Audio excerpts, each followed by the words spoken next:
The Catholics of Oz is brought to you by the Star Quest Production Network and is made possible by our many generous patrons. If you'd like to support the podcast, please visit sqpn.com/give. You're listening to episode 17 of Catholics of Oz. Catholics of Oz is a show where we discuss faith, culture, and what's been happening from an Aussie perspective. Whether it's synods or science, apostolates and apps, providence or productivity, you can hear it right now on the Catholics of Oz. Hello, it's Lindsay Sant here. I'm the host of Catholics of Oz. Welcome to episode 17. And joining me today is my sister Caroline. Caroline, how are you going? Good. How are you, brother Lindsay? Very well, thank you. Yeah, good to have you back on. We missed you because you were in New Zealand last time, and we'll talk about that later on. Yeah. So we'll talk about that really soon. Have to mention, it's a beautiful spring day, 17 degrees. Isn't it lovely? It's so nice to see the sun again. I forgot what it looked like. Same here. It's nice to get away from winter slowly. I can't wait for the beautiful weather to start again. We have had the worst, dreariest, greyest winter. I just can't remember such a bad winter that we've had. I agree. Yeah, I agree. It's been a tough one. Yeah. All right. So before we begin, we just want to remind everyone that you can like the Catholics of Oz on the SQPN Facebook page. You can retweet our episodes on Twitter. You can leave us comments, subscribe on iTunes, Google Play, Stitcher, TuneIn, your favorite podcast app. And also we're on YouTube. So if you find SQPN on YouTube, you can listen to the Catholics of Oz and some other great shows that the SQPN network. I always do that. I say SQPN network. It's like saying ATM machine. But you can hit the bell on YouTube to get notifications when new episodes come out. You can also leave us feedback on iTunes and other podcast directories, and also share the podcast with your friends and other people because it helps us to grow our community and to reach more listeners. So we're going to begin today with something personal. I bet you don't know anything about me. You were born in Phoenix, you went to school in Tempe, you're an only child, your favorite show is something called The Real Housewives of Atlanta, and your favorite book is Kendall Jenner's Instagram feed. How did you know all that? So, Caroline, this is a segment that we're going to be mostly in your hands for today. In fact, I think this whole show is going to be mostly from your perspective. It's my show. Yeah, it's yours. So it happens when you're away for a while, isn't it? Yes. I save up everything to talk about. Yeah. So we've recently experienced a couple of different funerals. You too, yourself in particular. In the month of August, it's kind of been a month where I guess we've been a little bit introspective, a little bit reflective about people passing on, loved ones, people that we've admired, and so on. So the reason I say this is because your trip to New Zealand wasn't a holiday. In fact, it was a completely unexpected one. You went there for the funeral of your husband Phil, his auntie. Yeah. So tell us the story about that, because there's a couple of other things that we reflected on while not doing this episode that I think are worth sharing today. Yeah. So it was very end of July. Phil's auntie passed away. Now, this lady is loved by so many people. She was the most loving, always smiling, generous, beautiful person, most amazing person we could know. And she was unwell for a little while, but we weren't expecting her to pass just yet. We thought it would be quite a while longer because she was still, driving around and living her life. But unfortunately, she had to go to hospital for a routine visit for the ailment she was dealing with. And unfortunately, the last visit, she actually ended up passing on. Right. And which was such a shock for all of us, so then Phil's parents, we spoke to them and they said, oh yes, and then we'll have the funeral next week.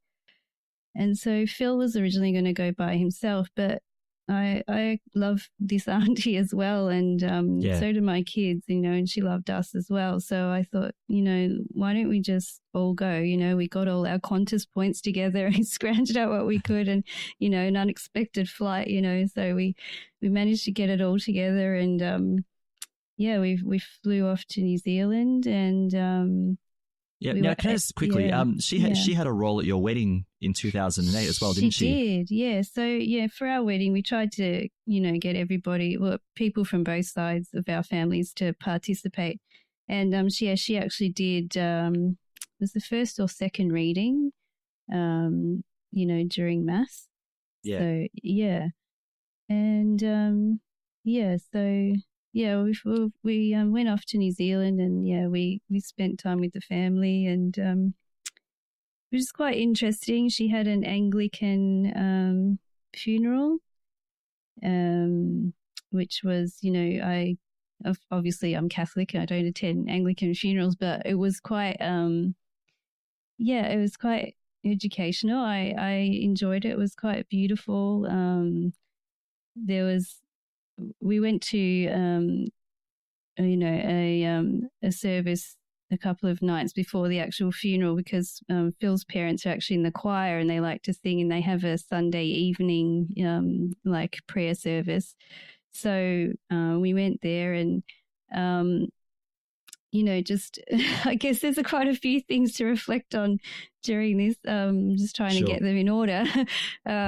But one of them is kind of the contrast between Catholicism and Anglican services, and and the whole environment of their church and everything.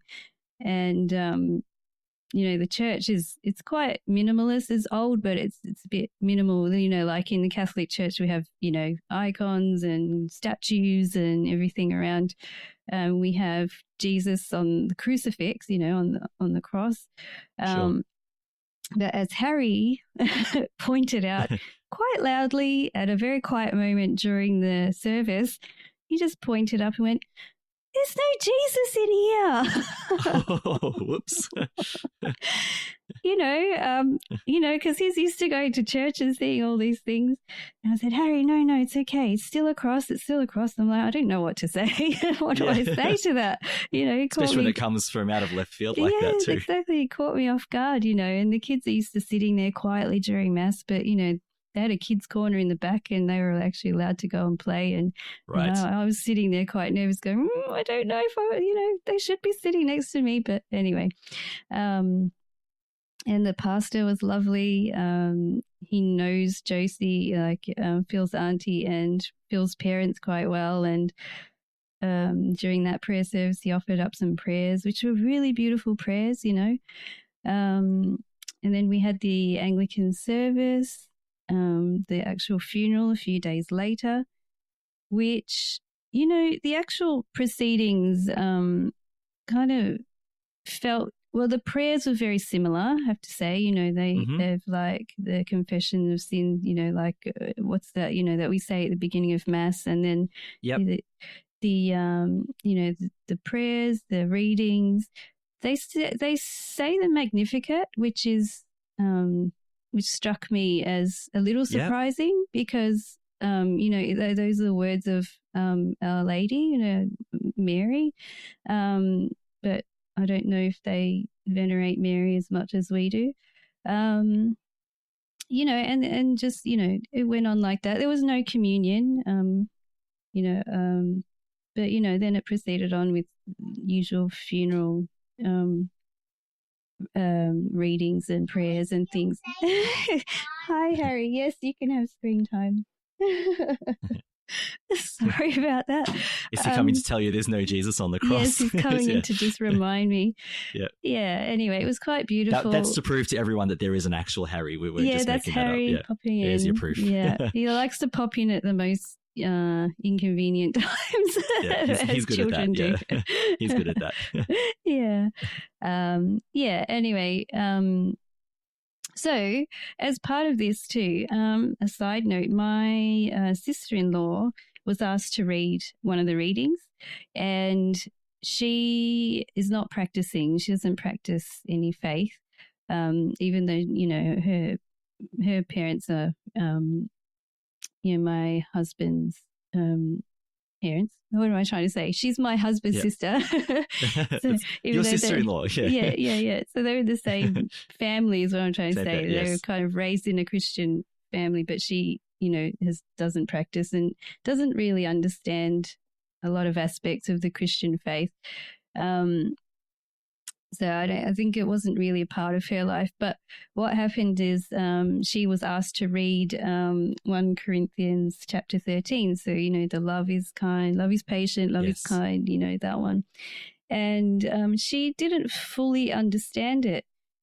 She read it, it's written in the Bible, it can be quite hard to understand if you're not used to reading the Bible and reading and understanding how things are supposed to be taken, how things are supposed to be understood.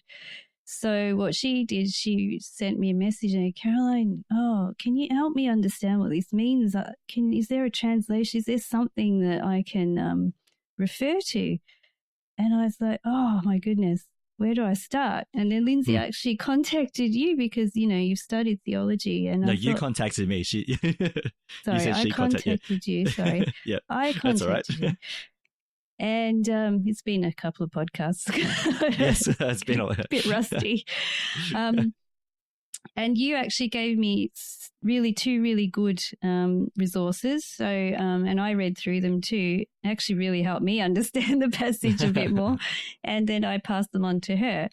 And she just said, thank you. And I said, okay, that's fine, And then when I got to New Zealand, I asked her and I said, do you understand what that means? Did that help? And she said, oh, yes, I really got it. I really understood, it really helps when, I know what I'm actually reading. So that was really good. So, can I just quickly mention those resources? So I think one thing you asked for, I think you said that she was reading a translation of that passage. So I think it was like a King James version, which was all these and thys, and a little bit hard. Yeah, she was struggling with the wording, I think. Yes, so, that's correct. Yeah, so I tend to gravitate towards the New Revised Standard Version. I mean, look, there are lots of really good versions of Scripture out there, but I tend to find that one pretty accessible to me personally. Everyone has a different translation. I mean, and there are some funky ones that really need to be avoided, but in terms of translations that help to open the Scripture the most. So the one resource I gave you was a website, and because you were calling me from New Zealand too, so we needed something that could be accessed online really quickly. Yes, not you can go down to your local Bible store and just buy this one right off the shelf. There's one called Oremus Bible Browser, OREMUS. So if you just Google that, Oremus Bible Browser, and you can type in book, chapter, and verse, and it will bring up that. So you can, for example, you can type the Gospel of Matthew and get the entire Gospel of Matthew. Or if you want one verse or one chapter or one particular section, you can do that. And the reason I use it is because I'm a high school teacher. And aside from doing some biblical studies in class, I also help to prepare masses and so on. So I need blocks of biblical text for, when I'm putting mass outlines and planners together with my colleagues. And the other resource it's not an extensive resource, but it's a basic one. And I think it's a good start for people. And it's called the Easy English Bible Commentary.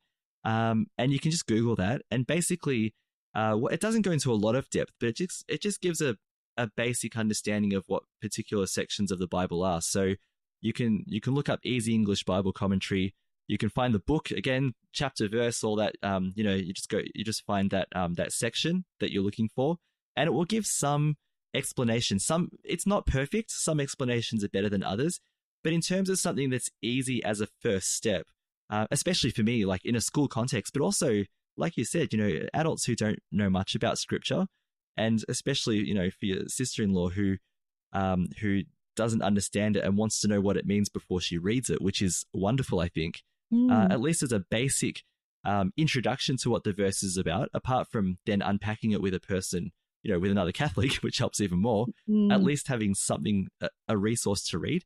And now she might not have known about that resource before, and now she does. And if she explores Scripture any further, it's good that you've given it to her, because she might come back to it. This is, she might. A lot of conversion stories start with something small. Yeah, and it's like it's an itch that that they can't scratch, and they have to keep searching and searching until they're satisfied. Absolutely. And this isn't the first time she's asked me some things, and she's said to me, she'd like to ask me some things about Catholicism because she really doesn't know much about it. So this was a really, for me, it was a big step. I was a bit shocked that she asked me, but, I was really happy to help as well. And I'm glad you were able to help me out too.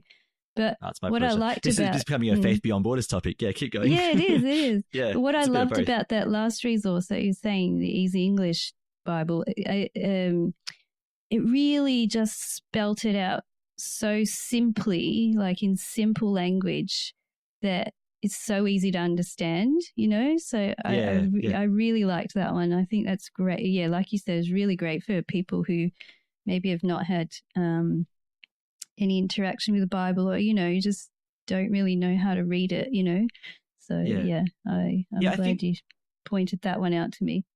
Yeah, with the Bible, I think a good commentary is a good backup, a good place to start. Another thing I find as well, depending on the context and the situation you're in, but good art, it also helps a lot too. Yeah. Like especially icons. I love classic icons. I find that they tell stories, but there's all kinds of beautiful, Christian art, classic, Christian art out there that helps to tell the story and unpack the Bible more. Especially when you want to start exploring some of the symbolic meaning that's also in there as well. So you've got the historical, but then Jesus can speak plainly and he can speak symbolically. And some of the books of the Bible, some parts will speak plainly and some parts will speak symbolically or metaphorically. And you want to unpack that because there's a lot of meaning underneath all those words. And then it becomes part of your life and you never stop thinking about the deeper meanings in there as well. Yeah. The other thing I guess I wanted to say, Caroline, is that it's good that she knows that you're Catholic. What I mean by that is not just that she knows that you've been baptized, but that you're practicing. Because I think, and I've experienced this too in my life. I know a lot of Catholics too have as well, where you're the Catholic in the workplace, as in they know you're the practicing one in the workplace, or you're the Catholic at the dinner party. You're the Catholic at the, for me, sometimes I'm the Catholic in the lunchroom, at my Catholic high school, you know what I mean? Where not everyone, you know what I mean? Goodness me, yes, I do. And so the conversation, when faith matters come up, they're going to turn to us. And I think it's good to have, we're not going to have all the answers. I've got a theology degree, big deal. I don't have all the answers, but it's good to be able to, I think just knowing our faith and practicing it as well helps us to have the conversation points which help too. Absolutely. It helps, I think you're not going to break down big theology in these conversations. You're going to use your personal experience of what your faith means to you. You're going to talk about your parish community. You're going to talk about what God does for your life and for your marriage and for, and how it, how God is part of what you do with your kids when you pray with children and so on. I think all of that is a good place to start when people start asking questions. That I think the personal reaches is that good first step. Once you've got past the easy English Bible commentary and everything else. Yeah. So were there any other conversations that came up while you were there, or is that was that probably the most poignant one in terms of faith discussions? Yeah, probably. I mean, I think I was also really impressed with their pastor. He was so prayerful and caring and, everything that like a good priest, should be. He conducted the services so well and was just really empathetic with the family. And I could really tell he was really praying with us and for us. Yeah. And I actually did broach a subject with him that I was a Roman Catholic, just cheekily of me. But I mean, because he could tell that the kids were kind of well behaved in church, and it's like, if they hadn't been to church before, they may have not understood that they had to sit down and kind of behave and, and how to, kneel down and pray and all the rest of it. But he kind of got the idea. And I told him, they're pretty familiar with priests, because he said to me, oh, next time they see me, at the little Sunday service, he said to me, oh, maybe next time they see me, they'll be a bit afraid because I'm going to be in my priestly outfit. And I said, oh, no, they're used to priests. It's all right, Yeah, and he said, oh, okay. I said, I said, I'm Catholic, and, we go to church every Sunday, and we're friends with priests and everything, family. We have family who are religious and all that. And, but I was so, I said to Phil on one of the drives home, I think it might have been from the funeral, I said to him, you know what?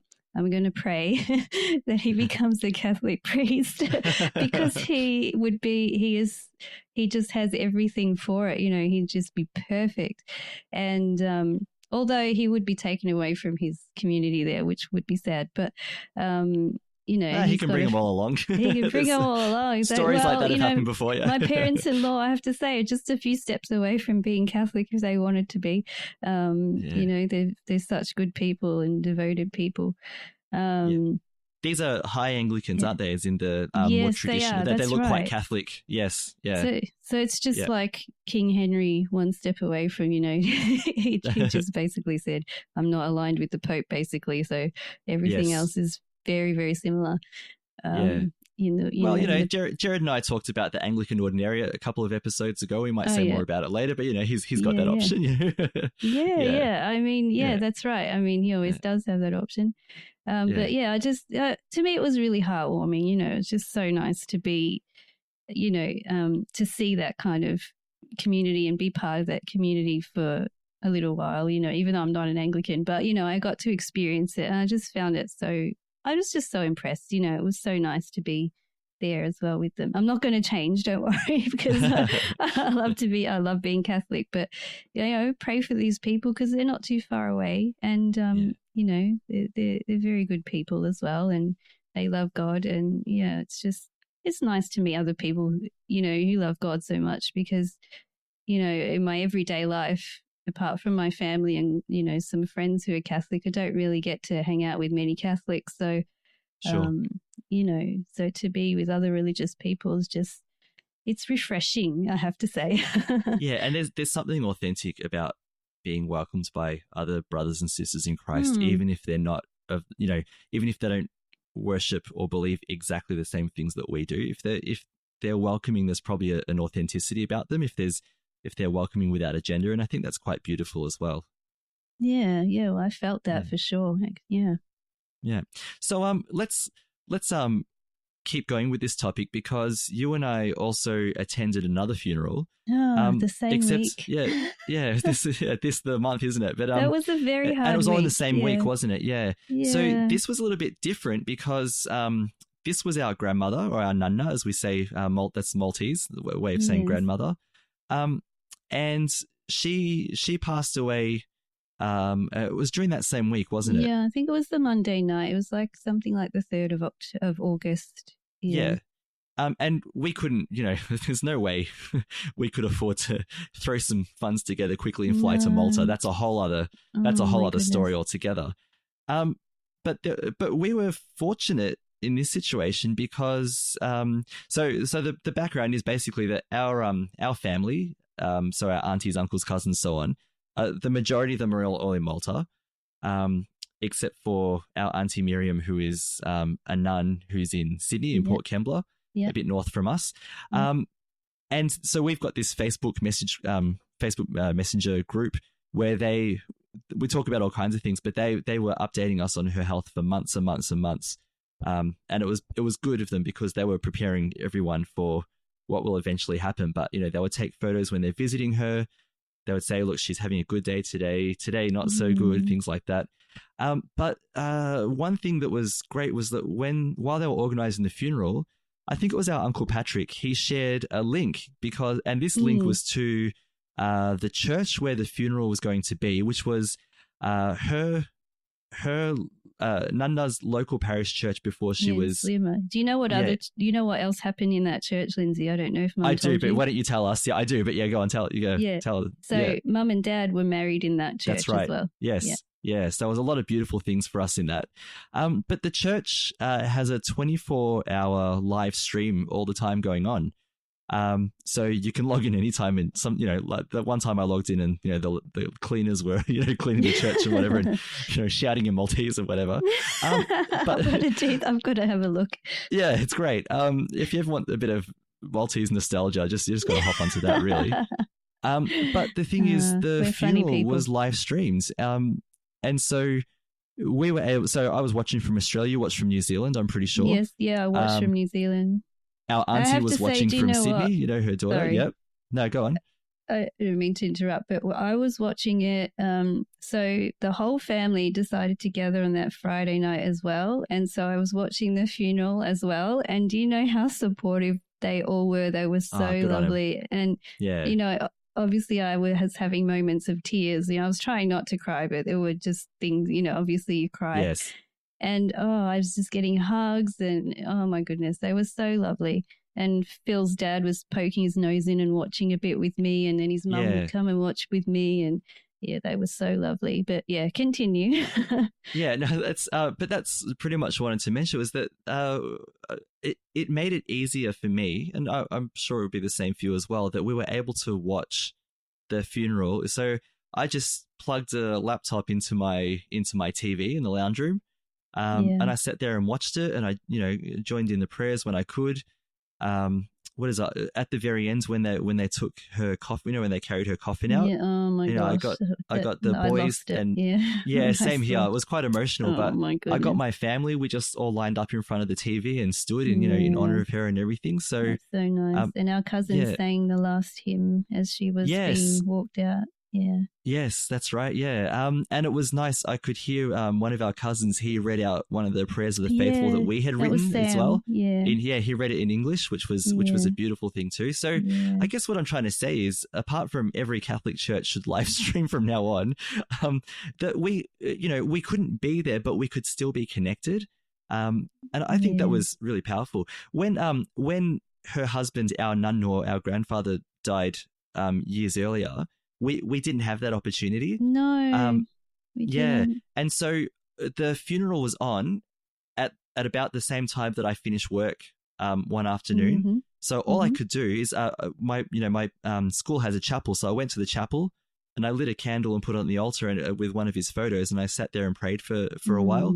And that's as much as I could do in terms of participating in his funeral. But this time I felt like I could do more, because they were live streaming this funeral. And I think, like I said, I'd be a huge advocate of churches installing cameras and live streaming, their services. It doesn't have to be a 24-hour stream, but streaming their services, streaming funerals and things like that, so people 100%. Can be involved.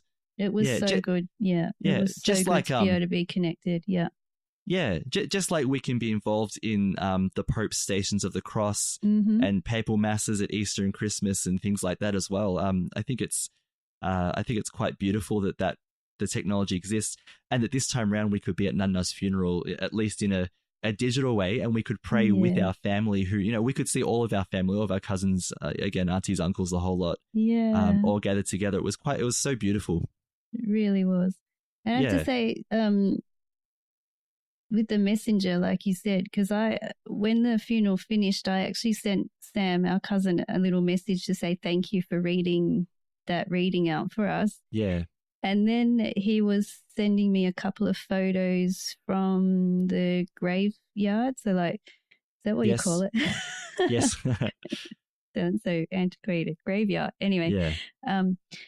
But yeah, so he was like sending me a few photos as it was happening as well. So it wasn't a live stream, but, at least I got to, he sent me a few photos and we could continue to connect on that in that way as well, which was really good. Yeah. Yeah.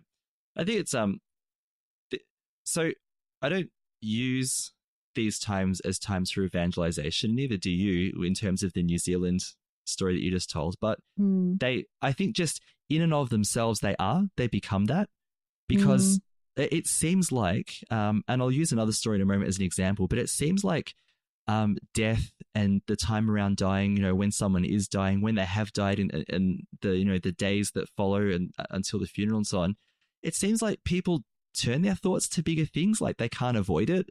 Even the staunchest of, hard-nosed critics or they have to think about the idea that we're all finite and again ask that question: is there something more than just when we die and we're buried into the ground?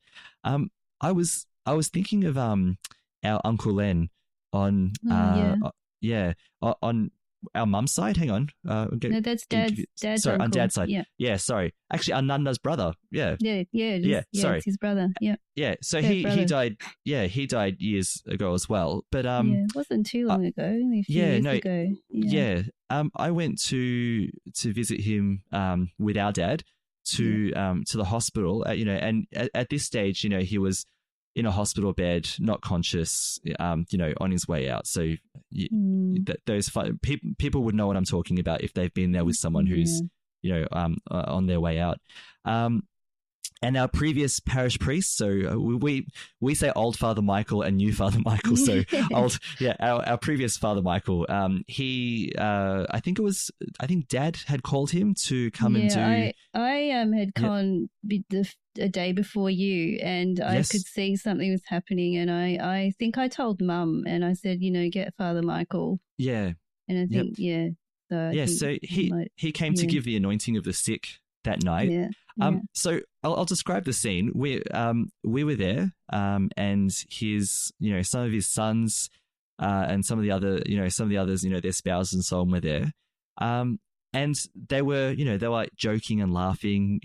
Now you would think, man, this is really like immature. This is, how can they be like this when he's there dying on the bed, right? But I could tell that they were trying to do something to not have to deal with what was going on in the room. You know what I mean? So, they were kind of deflecting, and it wasn't, they weren't being disrespectful or anything, but they were comforting each other or keeping each other going or strong by acting in this way. That's how they dealt with it, I guess. Yeah. As soon as Father Michael arrived, the room changed. So they went quiet. He did the prayers, and some of them who had not prayed a Hail Mary in a long time joined in and prayed Hail Marys and Our Fathers, and did signs of the cross. So the things that they hadn't done in a long time. Tears, they were crying and things like that. Because I think, just from my observation, this was the first time that the reality that he was going, that he was going to meet his maker, that he was going to God, that it hit them. Because I'm guessing the majority of them hadn't stepped into a church in a long time. No, I don't think so. They don't practice. And but then at his funeral, I noticed a lot of differences in their behavior and attitude. They were very, very different people for the majority of that time. And so again, it was an evangelizing moment. We didn't do much. We were just there, right? But it was an evangelizing moment in the sense that they witnessed these last rites, and that this was Catholic content. This was about the person who was dying, and their final moments on earth, before they meet God. And I could see that there was recognition going on. They probably went on about their everyday lives after that, but for that brief moment, they were different people. There were no jokes. There was nothing that they could do to avoid the reality that this was a moment about eternity, and it was quite amazing. And I wanted to throw in another thing as well, because it reminded me of something else. All this discussion that you and I have been having about death and funerals and the different things that have happened around people's dying. This has kind of been, not in a negative way, but this has kind of been the month of death for us in a sense. Well, it has. I have to say, Phil's uncle passed away about a week ago too, unfortunately. So it's really been hitting home. Yeah, and I don't say this in a negative way. I say I say it's the month of death in a very reflective way. Yes. And I go back to when I was doing my theology degree. One of the subjects I did was called It was the anointing of the sick and Eucharist. It was about those two. So we did about 3 weeks on anointing of the sick and the other 9 weeks on Eucharist. But one thing our lecturer, he's a priest.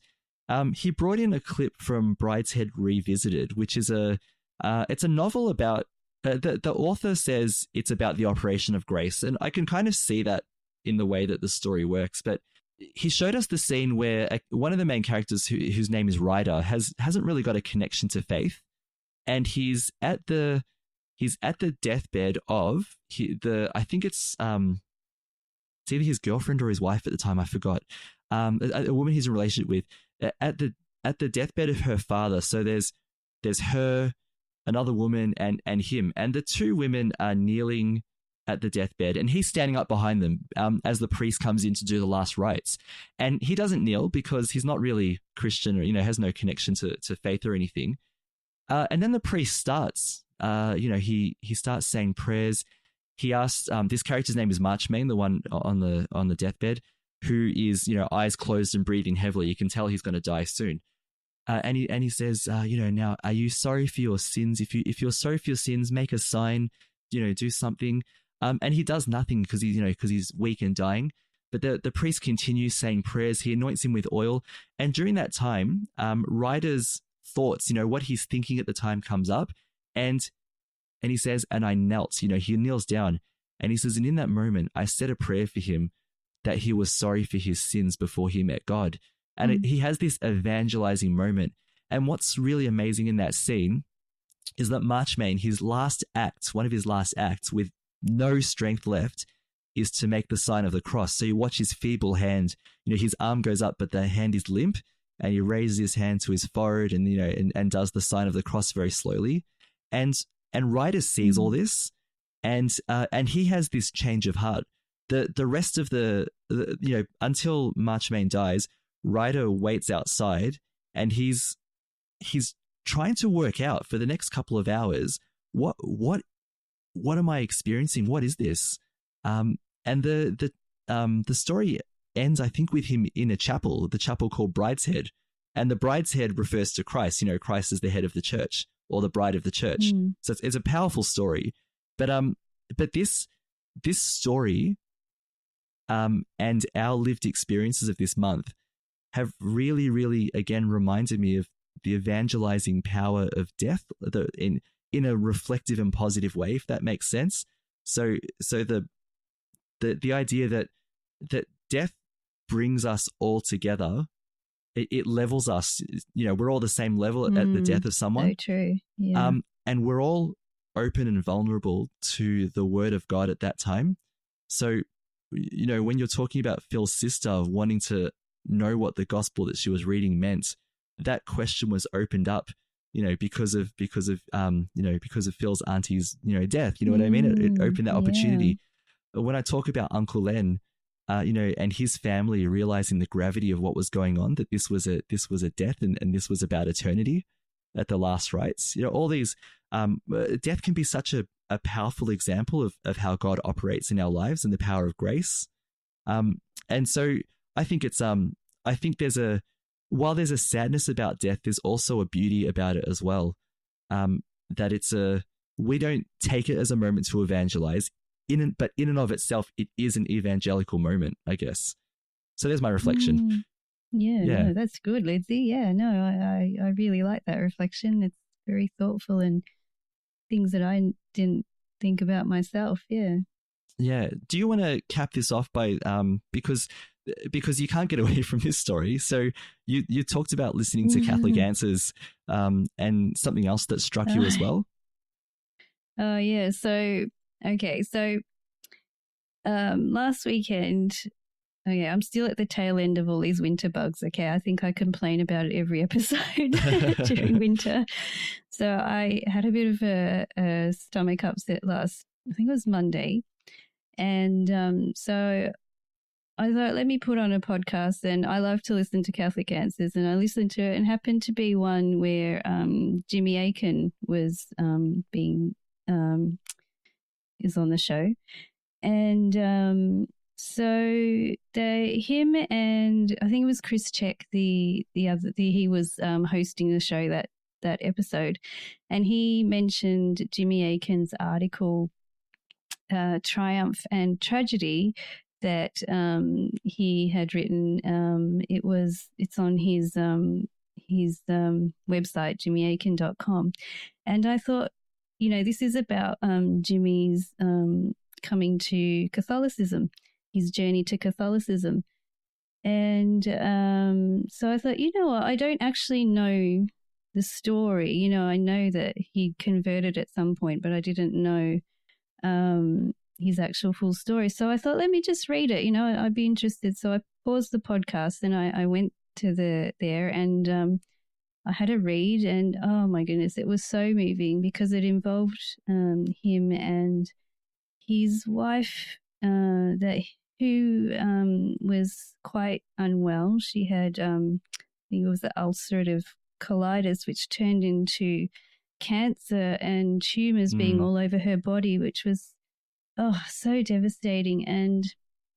But through this journey, she was Catholic, and he tried to get her out of being Catholic because he decided he wanted to be like a preacher of another denomination, and he was trying to convince her out of becoming Catholic. But it turns out they went the other way, and the more he read about Catholicism, just trying to like maybe disprove it, and he actually wanted to come to Catholicism. Yes. And so he thought, I think that I would like to do something for my wife, and I want to become a Catholic before she dies, and I want to give that gift to her. So they kind of ended up giving each other that a beautiful loving gift before she passed away. And it was just such a loving, moving story that it's beautiful. I was crying. You've got to go and read the article because we'll put a link in our show notes. Yeah, I'm not doing it justice, by briefly, summarizing. But I was so moved too that I thought, I have to tweet to Jimmy, that I read the article and I thought it was such a beautiful testament, and it just moved me to tears. And I was thinking so much of him and his wife. And then he tweeted back saying, it is the anniversary of Renee, my wife's passing. Please pray for her. And I had no idea it was, the anniversary. I thought, I'm supposed to be praying for her. There was a reason. And I love to pray the Chaplet of Divine Mercy. I actually pray it with, there's a lot of plugs going on here. Relevant Radio I listen to, and I pray it with Drew Mariani and everyone who calls up. And it's just a beautiful devotion that they do every day. So I do that every day. If I don't manage to catch it in the morning, I'll pray it later on with the podcast. And so I did pray that for her, and, I prayed for Jimmy as well. And, I just thought, oh, wow, they call it a God incident? Yes, yeah, that's right. It was Moments meant to of grace. be. Exactly. So this month, August, has been very complete. How do you say it? I'm being complete. Why can't I say it? I can't say it. I've been thinking a lot about contemplative. Is that what you're trying to say? That's what I'm trying to say. Right. Oh, how ignorant do I sound? That's all right. Yes. I've been reflecting a lot this month on death and praying for the souls who are passing on to the next life and facing God. And do you know our grandma? Our other grandma on our other side, Mum's mum, passed away in August 2006 as well. So on the August 15th. So this month has really been, how do you say? Well, it's caused a lot of reflection, I think. For sure, it really for all has. Of us. It really has. So and my devotion now to the Divine Mercy has gotten stronger, and for offering prayers for the dead, and especially those who no one would pray for. That's the special devotion that I like to do, because it's easy to just pray for your own family, but there are so many souls who need our prayers as well. So I've been reflecting a lot, and I've been touched in many ways spiritually this month. So I think we both have, and it's great that we got to share it, and I hope everybody kind of got something out of it. And maybe if listeners have had similar experiences, we'd love to hear, and we could share that as we well. would. We'd love to hear. Yeah, we'd love to hear your stories and share them with our listeners too. We'd be very happy to do that. Yeah. Yeah. All right. Well, that was a really long segment, long conversation. But I guess when you're talking about our personal lives and whatever, that's the way it's going to work. So I guess let's continue praying for those who died. Where we can, comfort those who are dying as well. The great acts of charity. We talked about euthanasia episodes ago, and how we're distressed by laws in Victoria which talk about this is the way out, and we've been pushing accompaniment, being with the dying and so on, and how much more beautiful that is. And so let's pray for all of those things and pray for those who have died, that they meet God in his mercy and join him forever. But why don't we move on now? This is Dom Bettinelli of the StarQuest Production Network, and we need your help. Over the past year, we've grown by leaps and bounds. Some of our podcasts, like Jimmy Akin's Mysterious World, are among the most popular shows we've ever produced, but that success is in danger. Creating a dozen shows has caused our expenses to rise, and right now, we aren't making ends meet. We must reach the financial break-even point if we're going to continue. If our reserves are depleted, we'll have to cut back many of our shows. We might have to shut down entirely. That's why it's crucial we hear from you right now. Please go to sqpn.com/give and click the Become a Patron button to make your monthly pledge. If you're already a supporter, please consider increasing your pledge. The need is urgent, so please go to sqpn.com/give. That's sqpn.com/give.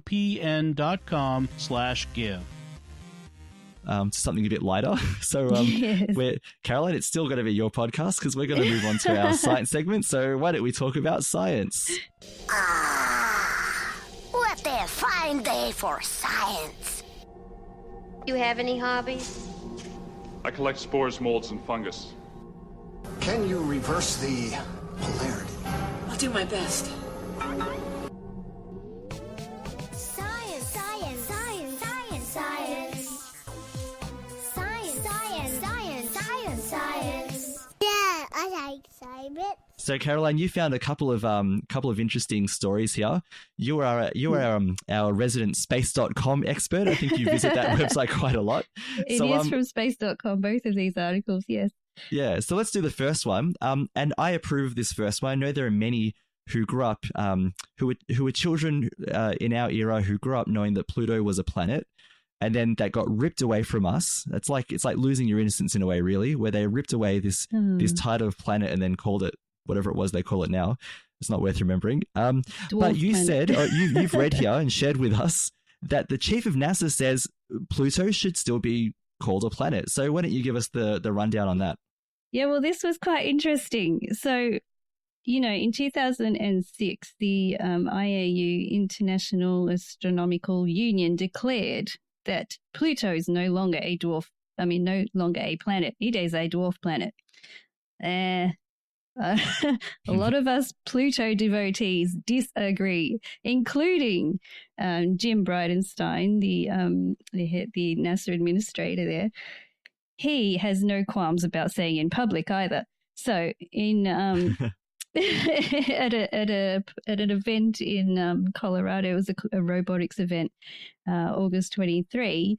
He declared quite publicly, quoting this, "Just so you know, in my view, Pluto is a planet. And you can write that the NASA administrator declared Pluto a planet once again. I'm sticking by that. It's the way I learned it, and I'm committed to it. And I applaud him 100%. I am with him. Pluto is a planet." So, you know what? I can just sense the reaction of the crowd when he said that. Yeah. And you know what reaction I'm thinking of? I'm thinking of is it Bill Pullman, Independence Day, playing the president? And when he finishes by saying, "Today is our Independence Day," and everyone is like, "Yeah," celebrating whatever. I can just imagine the same reaction to him making that declaration there. I can imagine. And this video was put up on Twitter as well. It was amazing. Way to stick it to the man, huh? Hmm? Way to stick it to the man. Totally. I mean, come on. A lot of prominent scientists do not agree that it is a dwarf planet. It is a planet in its own right. It's got its own little moon. It was goes around the sun. What more do you want? I mean, it is even beautiful like a planet. It's got a lot of activity on it. I mean, come on, let it be a planet. I mean, That's right. Another person from NASA, Alan Stern, who leads the New Horizons project. So that's the one where the probe went past Pluto in 2015, took those amazing photos of Pluto Absolutely that we've never amazing. seen. Yes, Yeah. and its moon Sharon. I like to call it Sharon. Okay. So he also will not say that it's a dwarf planet. It is a planet. So for all you Pluto lovers out there, you have some very prominent people agreeing with you that it is a planet. Even Brian May, he's the guitarist of Queen, who I'm a huge fan of. He also has a lot to do with NASA. He is, he's got his PhD in astrophysics, and he is backing it up to, Pluto is a planet. There's a lot of prominent people out there. So yeah, you might be able to brush off the head of NASA, people at NASA or whatever else. You might be able to turn your nose at them. But if Brian May says it, there's something wrong with you. I know. He can play the guitar and he's an astrophysicist. Yeah, he can make a guitar talk. All right. So Pluto is a planet. Simple as that. I know. Yeah. 100%. So the end. All right, That's done. all That's I have it. to say about that. Okay. We don't want your feedback if you disagree. No, I'm kidding. Right. So, if you disagree, right. I'm sorry. You may want to try another podcast. Yeah. Just send it to Jimmy Akin's Mysterious World, not us. Yeah. All right. There's a plug right don't. there. Please still listen to us. Yeah. No, we love you. We love you. Yeah.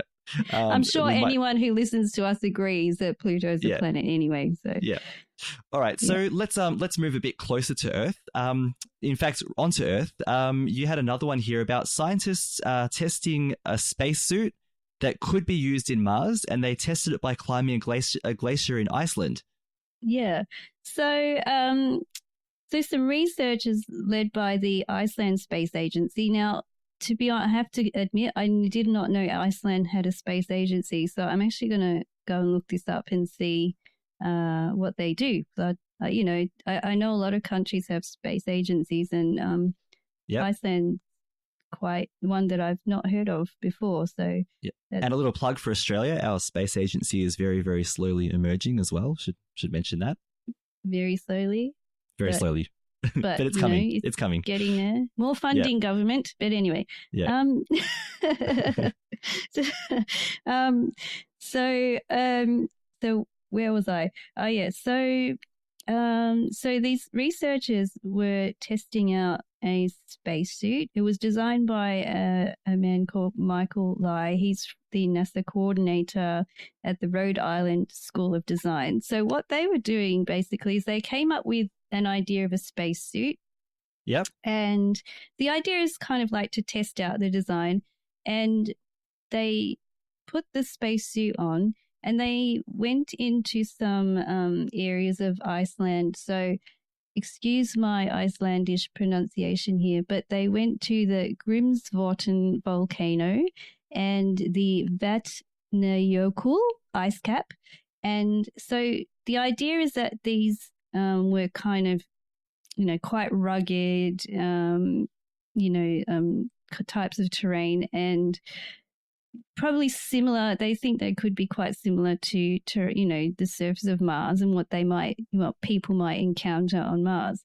So they were using these spacesuits basically to perform some activities that could be performed on Mars. So like setting up experiments, the usual kind of thing, but also they tried things like climbing up the volcano and doing sort of activities that perhaps they wouldn't have had to do in spacesuits before. Like on the moon, they had very limited movement, so it was kind of like they had cumbersome movement, Sure. To kind of set up experiments, as I went on about in the Apollo podcast a couple of podcasts ago.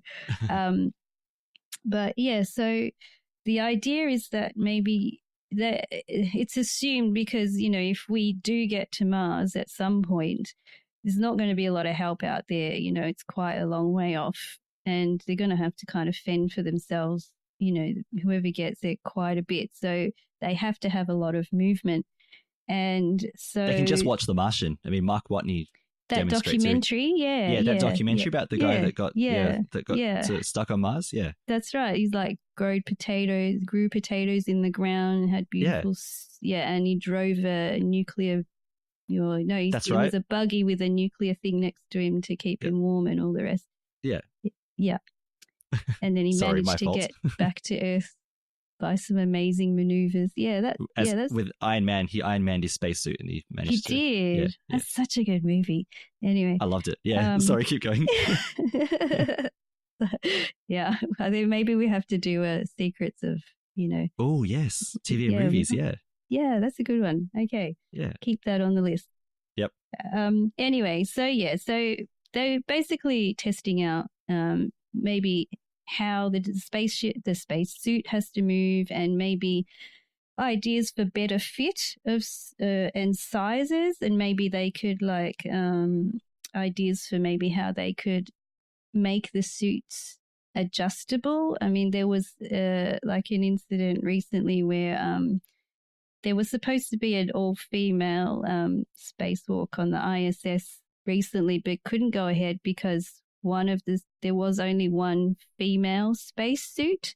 So they, I don't know. Anyway, I won't make any more comments about that. But so maybe they should have taken two. But anyway, so